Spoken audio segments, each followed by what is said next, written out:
The Meditations of Marcus Aurelius. Book 1. Of my grandfather Verus I have learned to be gentle and meek, and to refrain from all anger and passion. From the fame and memory of him that begot me, I have learned both shamefastness and manlike behavior. Of my mother I have learned to be religious and bountiful, and to forbear not only to do, but to intend any evil, to content myself with a spare diet, and to fly all such excess as is incidental to great wealth. Of my great-grandfather, both to frequent public schools and auditories, and to get me good and able teachers at home, and that I ought not to think much if upon such occasions I were at excessive charges. Of him that brought me up, not to be fondly addicted to either of the two great factions of the coursers in the circus, called Prasini and Veneti, nor in the amphitheater partially to favor any of the gladiators or fencers, as either the Parmulari or the Secutores. Moreover, to endure labor, nor to need many things. When I have anything to do it myself rather than by others, not to meddle with many businesses, and not easily to admit of any slander. Of Diognetus, not to busy myself about vain things, and not easily to believe those things which are commonly spoken by such as take upon them to work wonders, and by sorcerers, and prestidigators, and impostors, concerning the power of charms and their divining out of demons or evil spirits and the like. Not to keep quails for the game, nor to be mad after such things. Not to be offended with other men's liberty of speech, and to apply myself unto philosophy. Him also I must thank that ever I heard first Bacchius, then Tandasis and Marcianus, and that I did write dialogues in my youth, and that I took liking to the philosopher's little couch and skins, and such other things by which the Grecian discipline are proper to those who profess philosophy. To Rusticus I am beholding that I first entered into the conceit that my life wanted some redress and cure, and then that I did not fall into the ambition of ordinary sophists, either to write tracts concerning the common theorems, or to exhort men unto virtue and the study of philosophy by public orations, as also that I never, by way of ostentation, did affect to show myself an active able man for any kind of bodily exercises, and that I gave over the study of rhetoric and poetry, and of elegant, neat language, that I did not use to walk about the house in my long robe, nor to do any such things. Moreover, I learned of him to write letters without any affectation or curiosity, such as that was which by him was written to my mother from Sinuessa, and to be easy and ready to be reconciled, and well pleased again with them that had offended me, as soon as any of them would be content to seek unto me again. To read with diligence, not to rest satisfied with a light and superficial knowledge, nor quickly to assent to things commonly spoken of, whom also I must thank that ever I lighted upon Epictetus, his Hyponympata, or moral commentaries, and common factions, which also he gave me of his own. From Apollonius, true liberty, and unvariable steadfastness, and not to regard anything at all, though never so little, but right and reason, and always, whether in the sharpest pains, or after the loss of a child, or in long diseases, to be still the same man, who also was a present and visible example unto me, that it was possible for the same man to be both vehement and remiss, a man not subject to be vexed, and offended with the incapacity of his scholars and auditors in his lectures and expositions, and a true pattern of a man who of all his good gifts and faculties least esteemed in himself, that his excellent skill and ability to teach and persuade others the common theorems and maxims of the Stoic philosophy. Of him also I learned how to receive favors and kindnesses, as commonly they are accounted, from friends, so that I might not become obnoxious unto them, for them, nor more yielding upon occasion, than in right I ought, and yet so that I should not pass them neither, as an unsensible and unthankful man. Of Sextus, mildness, and the pattern of a family governed with paternal affection, and a purpose to live according to nature, to be grave without affectation, to observe carefully the several dispositions of my friends, not to be offended with idiots, nor unseasonably to set upon those that are carried with the vulgar opinions, with the theorems and tenets of philosophers. His conversation being an example how a man might accommodate himself to all men and companies, so that though his company were sweeter and more pleasing than any flatterer's cogging and fawning, yet was it at the time most respected and reverenced. Who also had a proper happiness and faculty, rationally and methodically to find out and set in order all necessary determinations and instructions for a man's life. A man without ever the least appearance of anger, or any other passion, able at the same time most exactly to observe the Stoic apatheia, or unpassionateness, and yet to be most tender-hearted, ever of good credit, and yet almost without any noise or rumor, very learned, and yet making little show. From Alexander the grammarian, to be unreprovable myself, and not reproachfully to reprehend any man for a barbarism, or a solecism, or any false pronunciation, but dexterously by way of answer or testimony or confirmation of the same matter, taking no notice of the word, to utter it as it should have been spoken, or by some other such close and indirect admonition, handsomely and civilly to tell him of it. Of Fronto, to how much envy and fraud and hypocrisy the state of a tyrannous king is subject unto, and how they who are commonly called nobly born are in some sort incapable or void of natural affection. Of Alexander the Platonic, not often nor without great necessity to say or to write to any man in a letter, I am not at leisure, nor in this manner still to put off those duties which we owe to our friends and acquaintances, to every one in his kind, under pretense of urgent affairs. Of Catullus, not to contemn my friend's expostulation, though unjust, but to strive to reduce him to his former disposition, freely and heartily to speak well of all my masters upon any occasion, as it is reported of Domitius and Athenodotus, and to love my children with true affection. From my brother Severus, to be kind and loving to all them of my house and family, by whom also I came to the knowledge of Thracia, and Helvidius, and Cato, and Dio, and Brutus. He it was also that did put me in the first conceit and desire of an equal commonwealth, administered by justice and equality,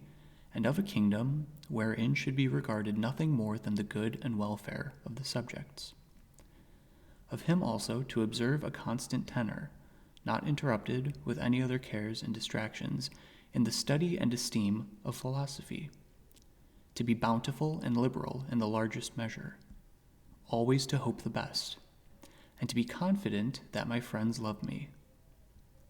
in whom I moreover observed open dealing towards those whom he reproved at any time, and that his friends might without all doubt or much observation know what he would or would not, so open and plain was he. From Claudius Maximus, in all things to endeavor to have power of thyself, and in nothing to be carried about, to be cheerful and courageous in all sudden chances and accidents, as in sicknesses, to love mildness and moderation and gravity, and to do my business, whatsoever it be, thoroughly, and without querulousness. Whatsoever he said, all men believed him, that as he spake, so he thought, and whatsoever he did, that he did it with good intent.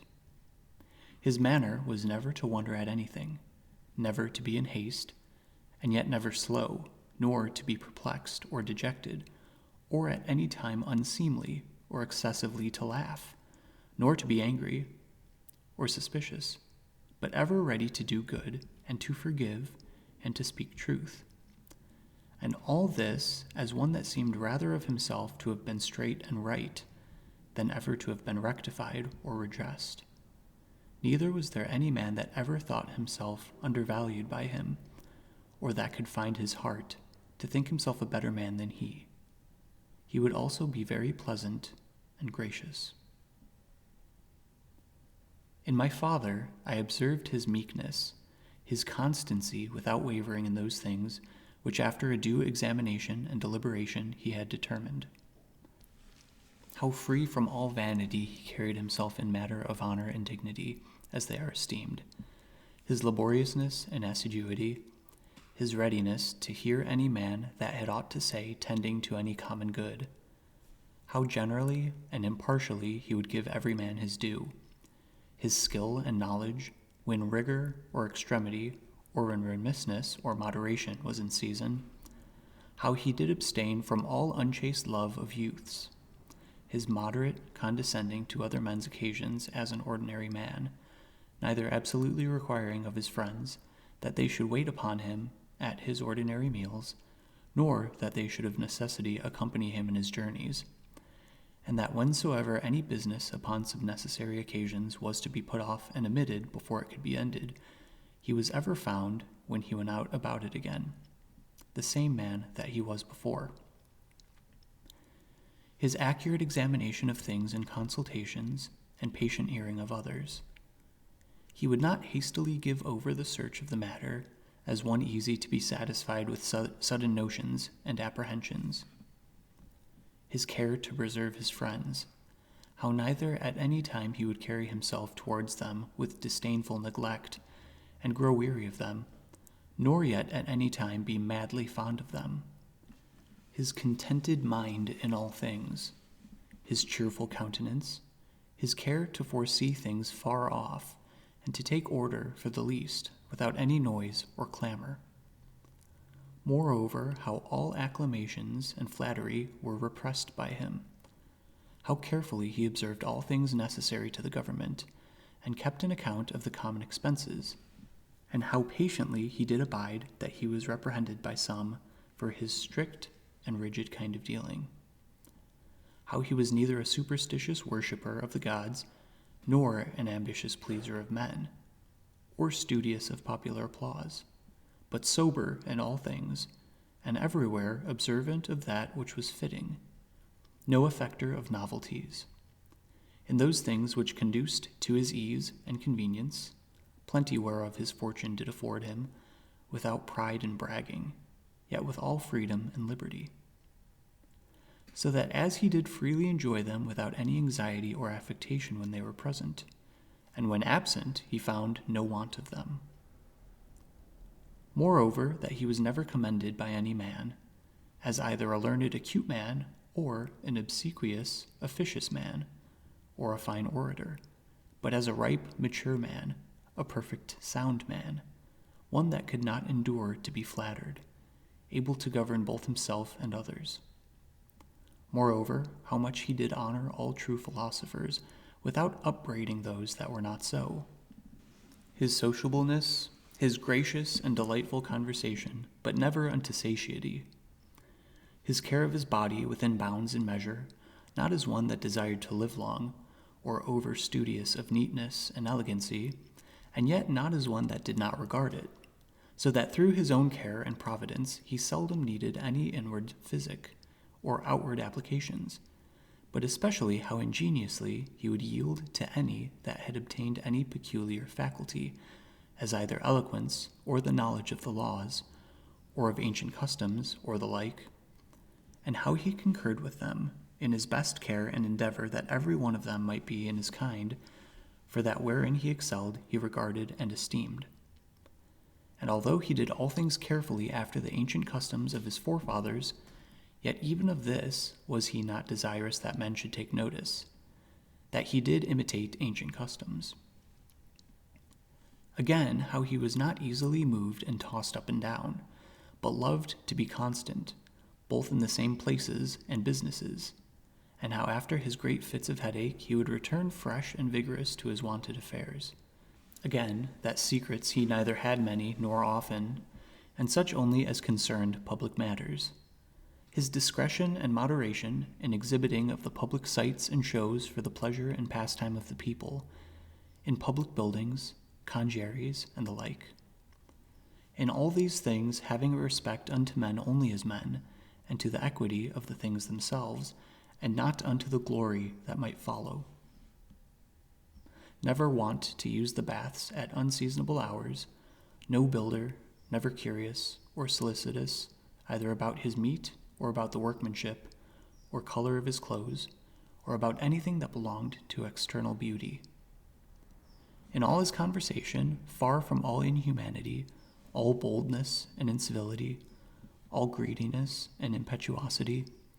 never doing anything with such earnestness and intention that a man could say of him that he did sweat about it,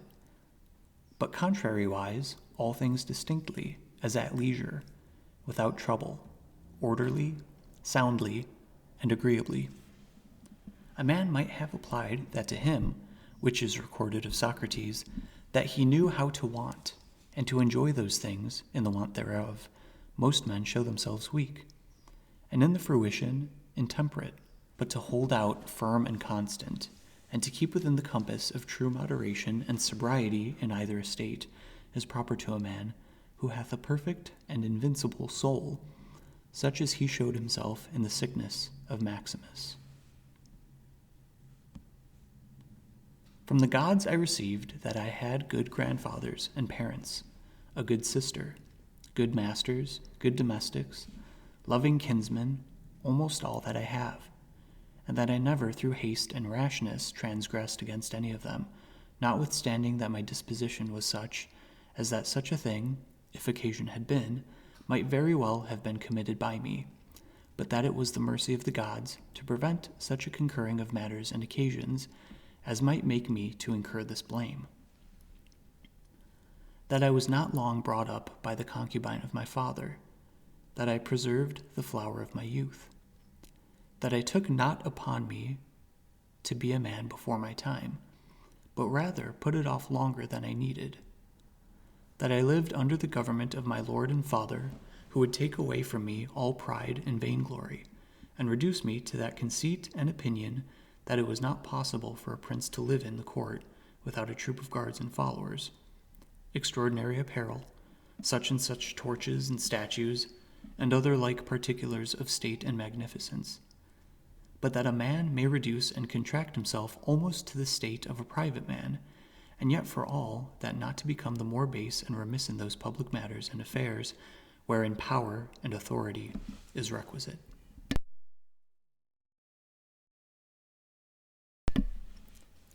That I have had such a brother, who by his own example might stir me up to think of myself, and by his respect and love delight and please me. That I have got ingenuous children, and that they were not born distorted, nor with any other natural deformity. That I was no great proficient in the study of rhetoric and poetry, and of other faculties which perchance I might have dwelt upon, if I had found myself to go on in them with success. That I did by times prefer those by whom I was brought up to such places and dignities which they seemed unto me most to desire, and that I did not put them off with hope and expectation, that, since that they were but yet young, I would do the same hereafter. That I ever knew Apollonius and Rusticus and Maximus. That I have had occasion often and effectually to consider and meditate with myself concerning that life which is according to nature, what the nature and manner of it is, so that as for the gods and such suggestions, helps and inspirations as might be expected from them, nothing did hinder, but that I might have begun long before to live according to nature, or that even now that I was not yet partaker and in present possession of that life, that I myself, in that I did not observe those inward motions and suggestions, yea, and almost plain and apparent instruction and admonitions of the gods, was the only cause of it. that my body in such a life hath been able to hold out so long, that I never had to do with Benedicta and Theodotus, yea, and afterwards, when I fell into some fits of love, I was soon cured. That having been often displeased with Rusticus, I never did him anything for which afterwards I had occasion to repent. That it being so that my mother was to die young, yet she lived with me all her latter years. That as often as I had a purpose to help and succour any that either were poor or fallen into some present necessity, I never was answered by my officers that there was not ready money enough to do it, and that I myself never had occasion to require like the succor from any other.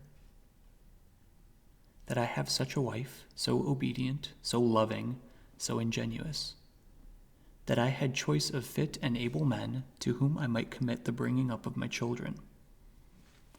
That by dreams I have received help, as for other things, so in particular how I might stay my casting of blood,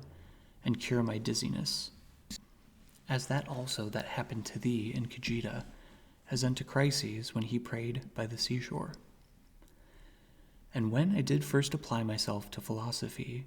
that I did not fall into the hands of some sophists, or spent my time either in reading the manifold volumes of ordinary philosophers,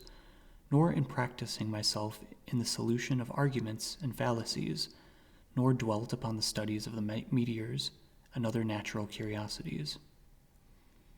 All these things without the assistance of the gods and fortune could not have been. In the country of the Quadi at Granua, these. Betimes in the morning say to thyself, this day I shall have to do with an idle, curious man, with an unthankful man, a railer, a crafty, false, or an envious man, an unsociable, uncharitable man.